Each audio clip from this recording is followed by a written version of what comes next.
Across the plains of southern Syria, round a bend, and there they are, the Golan Heights, Syria's high ground seized by Israel in 1967 and occupied illegally ever since. Access to the frontline village of Hada is extremely rare. Here's why. This hill here, yes, Jabhat al-Nusra. Yes. The mountain here. Yes, Israel. The base, Israel. Yes, Israel. And over here, this also Israel. Yeah.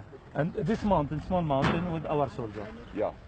Look one way from Hada, and the first ridge a mile off is held by the Islamist insurgents of Jabhat al-Nusra. Look the other way, and as the land rises straight out of the village, Israel's lookout posts from their occupied zone on the Golan Heights.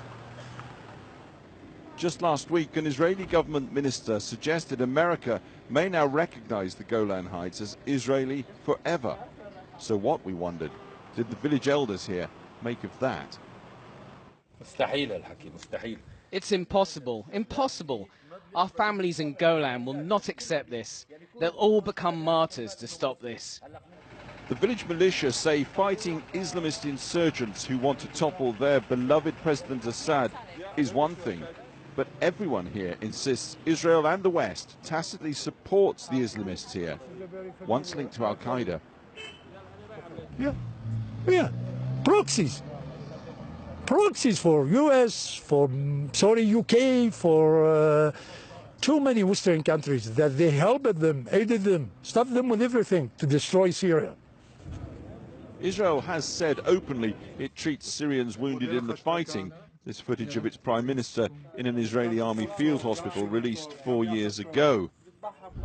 But in Hada, they say they have witnessed the Israelis medevacing Islamist fighters. November the 3rd last year, and an Islamist suicide bomb launches an attack on Hada by several hundred Jabhat al-Nusra fighters. A militia leader told us what happened next. Allahu Akbar! The last fight against Hada was so intense. We saw with our own eyes that Israel gave access to the insurgents from the mountain, and they took all that ridge. As well as that, there were ambulances waiting on the border. Israeli patrols were taking the wounded to their hospitals, right into Israel. Tonight, the Israeli government said Israel has provided humanitarian aid since 2013 to the local population, but does not aid what it called terror groups. The village leaders turned out for our visit. Everyone here in this room, they said, has lost family to the Islamist fighters. Still close to Hada. Outside the hall, their martyrs' tree, a memorial to villagers killed, children and militia. They chopped his head off. Yes, Jabhat al-Nusra. The village hall nearby, similar displays. But the fact is, there was an uprising 7 years back now, an uprising of Syrians against the rule of President Assad. The Western governments say this isn't Israel, this is people rising up against Bashar al-Assad in Syria because they say he's a brutal and repressive dictator. What do you say to that? What kind of freedom are you talking about when they come and destroy the orchards we depend on? They cut the heads off our village men. So why blame Bashar al-Assad? He's sitting up there in Damascus. The sentiment here, the insurgents don't want freedom, they want fundamentalism.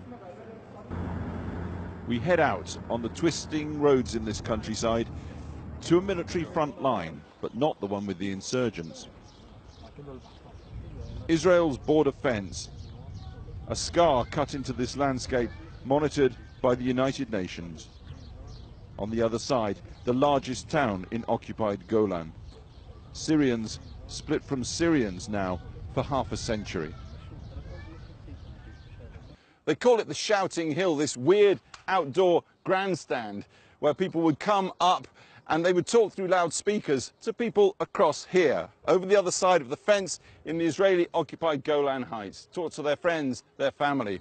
Since the war began in Syria, the loudspeakers have gone, the equipment's disappeared. That is no longer possible. Your phone here announces welcome to Israel.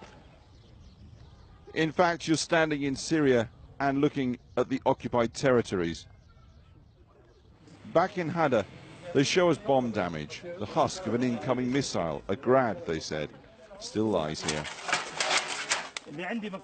At another house, we're handed more missile fragments to examine.